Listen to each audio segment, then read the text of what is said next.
ஒரு கிராமத்துல அசோக்னு பேர் கொண்ட ஒரு ஆள் இருந்தாரு. அசோக் தன்னுடைய 20 வயசு பையன் சந்தன் கூட கிராமத்தோட மத்தியில மோமோஸ் கடை போட்டு வியாபாரம் பண்ணிக்கிட்டு இருந்தாரு. ஒரு நாள் நடந்த விஷயம். அசோக் சந்தனை கூட்டிக்கிட்டு வேலையா போய்கிட்டு இருந்தாரு. அப்பதான் அவருடைய 17 வயசு பொண்ணு அனிதா அவர்கிட்ட சொன்னா, அப்பா, நான் குக்கிங் கோர்ஸ் பண்ண போறேன். அதுக்கு தனியா ஃபீஸ் கட்டணும்ப்பா. ஆமா, இது என்ன புதுசா புக்கிங்கு கிக்கிங்கு? அப்பா, குக்கிங்னா சமைக்கிற கோர்ஸ். எங்க காலத்துல இந்த மாதிரி விஷயங்கள்லாம் கிடையவே கிடையாது. உன்னுடைய அம்மா நல்லாவே சமைக்கிறா. அப்புறம் தேவையில்லாத இந்த கோர்ஸ் எல்லாம் நீ பண்ண வேண்டிய அவசியம் என்ன வந்தது? என்னால தேவையில்லாம பணம் செலவு பண்ண முடியாது. அசோக் பேசினதை கேட்டுட்டு அவருடைய மனைவி பிந்து அவர்கிட்ட என்ன சொன்னான்னா, உங்களோட காலம் வேறங்க. இப்ப இருக்கிற காலெல்லாம் மாறி போச்சு. பொண்ணோட மனசை உடைச்சிடாதீங்க. உன் பொண்ணு ரெஸ்டாரண்ட்ல போய் சமைக்கணும்ன்றா. எப்படியும் மாமியார் வீட்டுக்கு போய் அவ அடுப்பு ஊத்த தானே செய்யணும். அதுவும் இல்லாம நான் இந்த வருஷம் அவளுடைய படிப்பையும் நான் நிறுத்திடுவேன். இப்படி சொல்லிட்டு அசோக் தன்னோட பையன் சந்தனோட கிராமத்து மத்தியில போய் மோமோஸ் வியாபாரம் பண்ண போயிட்டாரு. அசோக் தன்னுடைய இடத்துக்கு போனாரு. அப்பதான் அந்த இடத்துக்கு கிராமத்து தலைவர் வந்தாரு. அப்புறம் சொல்லுப்பா அசோக், எப்படி போய்கிட்டு இருக்கு? எல்லாம் அந்த ஈஸ்வரனுடைய செயல் தலைவரே. உன்னுடைய புள்ள சந்தன் ரொம்ப பெரியவனாயிட்டான். இப்போ நீ இவனுடைய கல்யாணத்துக்கு ஏற்பாடு பண்ணணும் போல இருக்கு. இப்போ அவன் உன்னுடைய வேலைக்கும் உதவியா இருக்கான். நீங்க சொல்றதெல்லாம் சரிங்க தான்யா. ஆனா என்னுடைய விருப்பம் என்னன்னா, முதல்ல என்னுடைய பொண்ணு அவளுக்கு கல்யாணம் முடிக்கணும். அனிதாவுக்கு இப்போதானேயா 17 வயசு ஆகுது. முதல்ல நீ அந்த பொண்ணை ஸ்கூல்ல இருந்து நிறுத்துப்பா. ஏன்னா பொண்ணுங்க படிச்சு எந்த பிரயோஜனமும் கிடையாது. அப்படியே பொண்ணுங்க படிச்சு ஏதாவது ஆனாலும் அவங்க அப்பாவுக்கு உதவியா இருக்க மாட்டாங்க. அவங்க புருஷனுக்கு தான் உதவியா இருப்பாங்க.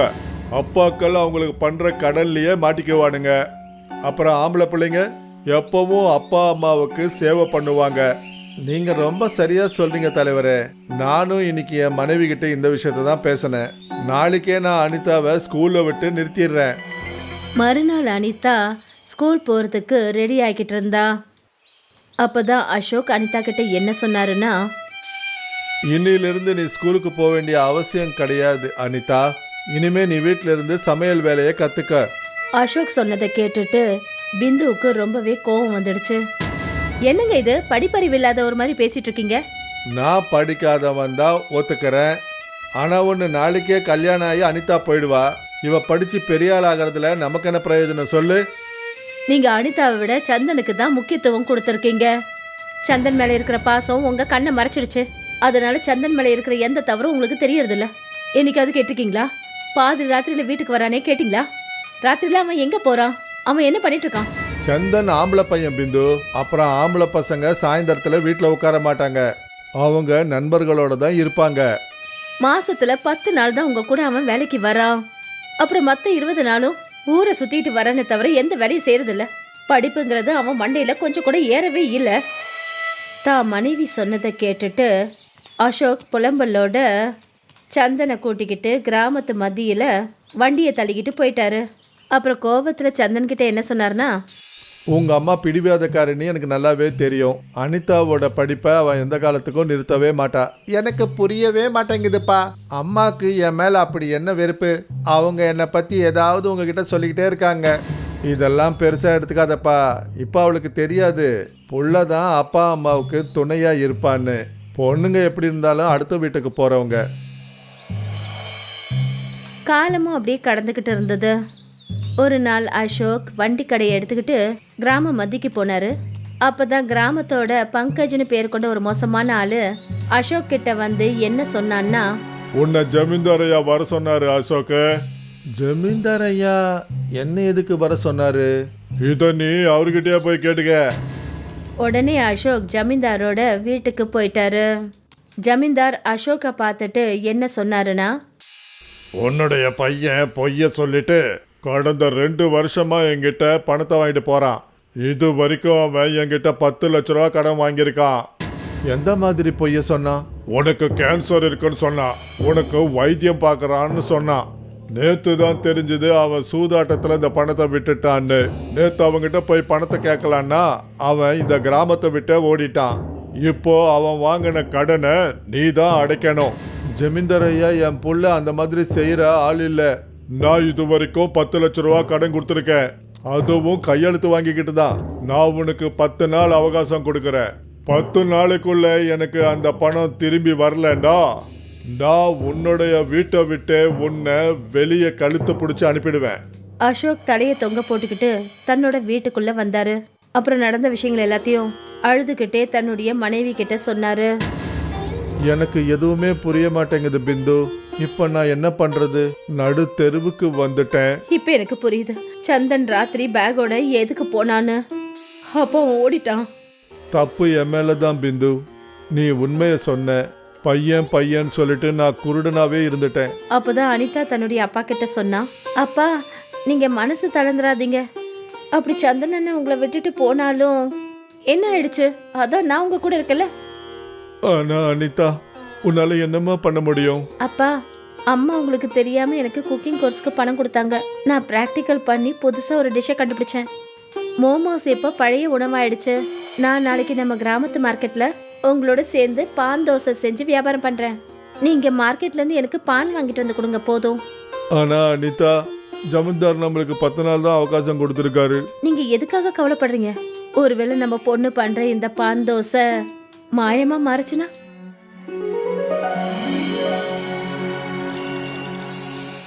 மறுநாள் அசோக் என்ன பண்ணாருன்னா, நிறைய பான் வாங்கிட்டு வந்து அனிதா கையில கொடுத்தாரு. அனிதா அந்த பான் எல்லாத்தையும் நல்ல மழன்னு அரைச்சு ஒரு பேஸ்டா ஆக்கினா. அப்புறம் தான் அப்பா கூட மார்க்கெட்டுக்கு போனா. மார்க்கெட்ல அனிதா ஒரு பெரிய தோசைக்கல்ல எண்ணெயை ஊத்தி அந்த பான் பேஸ்ட்டை போட்டா. கொஞ்ச நேரத்துல அது ஒரு சப்பாத்தியா மாறிடுச்சு. அப்புறம் அதுக்கு ஒரு தோசை உருவத்தை கொடுத்து அதுல நிறைய வெண்ணெய அவ தடவினா. கொஞ்ச நேரத்துல அனிதா செஞ்ச பான் தோசையோட வாசனை நாலாபுரமும் பரவுச்சு. அப்பதான் ஒரு கஸ்டமர் அங்கேருந்து ஓடி வந்து அவங்க கிட்ட என்ன சொன்னார்னா, இது என்னங்க தோசை? இதுவா? இது பான் தோசை. இந்த மாதிரி ஒரு தோசையை நான் பார்த்ததும் கிடையாது, கேள்விப்பட்டதும் கிடையாது. ஒரு தடவை இதை நீங்க சாப்பிட்டு பார்த்தீங்கன்னா இதோட சுவையை நீங்க வாழ்நாள் முழுக்க மறக்கவே மாட்டீங்க. ஆமா, ஒரு தோசை எவ்வளவு? ஒரு தோசை 50 ரூபாய். நான் என் முதலாளி அம்மாவை கூட்டிட்டு வந்தேன், இருங்க அவங்கள போய் கூட்டிட்டு வரேன். கொஞ்ச நேரத்துல ஒரு அழகான அமைதியான உருவம் கொண்ட ஒரு லேடியை கூட்டிக்கிட்டு அவரு அங்க வந்தாரு.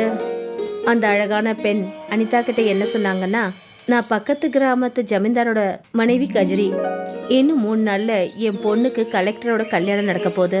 நான் இந்த கிராமத்துக்கு ஒரு சமையல்காரங்களை தேடி வந்தேன். அதுவும் புது உணவு செய்யறவங்களா இருக்கணும். ஆனா உன்னுடைய இந்த பான் தோசையை பார்த்துட்டு எனக்கு முழு நம்பிக்கை வந்துடுச்சு. இதை விட புதுசா ஒரு உணவு வேற யாராலையும் செய்ய முடியாது. கல்யாணத்துக்கு வரவங்க எல்லாருக்கும் பான் தோசை செஞ்சு உன்னால கொடுக்க முடியுமா? ஆ, கண்டிப்பா செய்யறேம்மா. ஒரே ஒரு தடவை எனக்கு வாய்ப்பு மட்டும் கொடுத்து பாருங்க. அப்ப சரி, நீ செய்யற இந்த பான் தோசை எங்க வீட்டு கல்யாணத்துக்கு வரவங்க எல்லாருக்கும் பிடிச்சிருந்தா இந்த வேலைக்கு நான் உனக்கு 15 லட்சம் ரூபாய் பணம் தரேன். நீ என் கூட வா. அனிதா தன்னோட அம்மாவையும் அப்பாவையும் கூட்டிக்கிட்டு கஜ்ரியோட அவங்க கிராமத்துல இருக்கிற அவங்களுடைய மாளிகைக்கு போனாங்க. அப்புறம் பான் தோசை செய்யறதுல அவ இறங்கிட்டா. 3 நாளைக்குள்ளர அனிதா தன்னுடைய உழைப்பால அப்புறம் முழு மனசோட கல்யாணத்துக்கு வந்தவங்க எல்லாருக்கும் பான் தோசை செஞ்சு ரெடி பண்ணி வச்சுட்டா. அந்த கல்யாண ஊர்வலத்துல வந்த ஒருத்தர் அந்த பான் தோசையை சாப்பிட்டுட்டு ஆச்சரியப்பட்டு சொன்னாரு, நான் இந்தியாவில் இருக்கிற பல இடத்துல தோசைகளை சாப்பிட்டுருக்கேன்.